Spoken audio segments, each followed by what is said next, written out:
Hey guys, today I wanted to make a video on something that I don't think most people consider when they first buy their PVS-14 or any other night vision unit.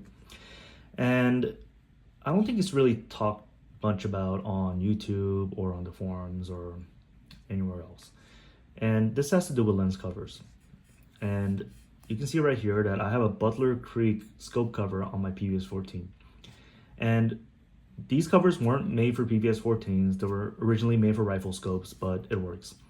And likely, if you get a PVS-14, it will come with this day cap. And most people just stick it on, tie a shoestring around it, tie it off to the night vision device, and use it as a cover.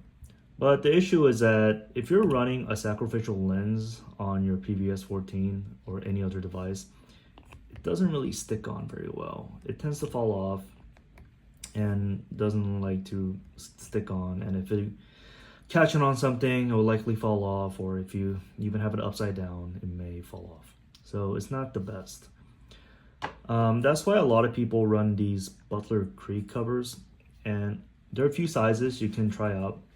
This one is a 9 alpha, but I shimmed the inside right here with electrical tape because it just gives it an additional layer of friction so that the cap stays on. The only bad thing is that I can't really focus or unfocus the objective lens when I'm actually using it.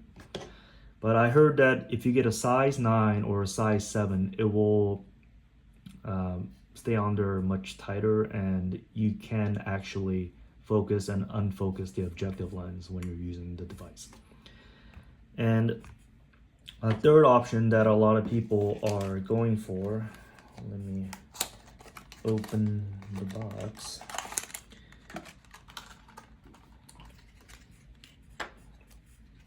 Are these iris systems.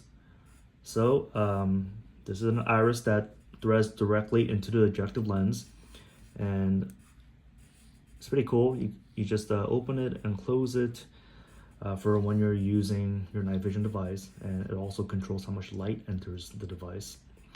And these are pretty cool as well because you can get a sacrificial lens that threads into the iris itself while it is on your device. And a lot of manufacturers make this, and you can get one on Amazon for about like 50 bucks. And these are arguably maybe the best way to protect your night vision device lenses. So they're pretty cool. So just wanted to talk about lens covers real quick. And if you like this video, give me a like. Thanks.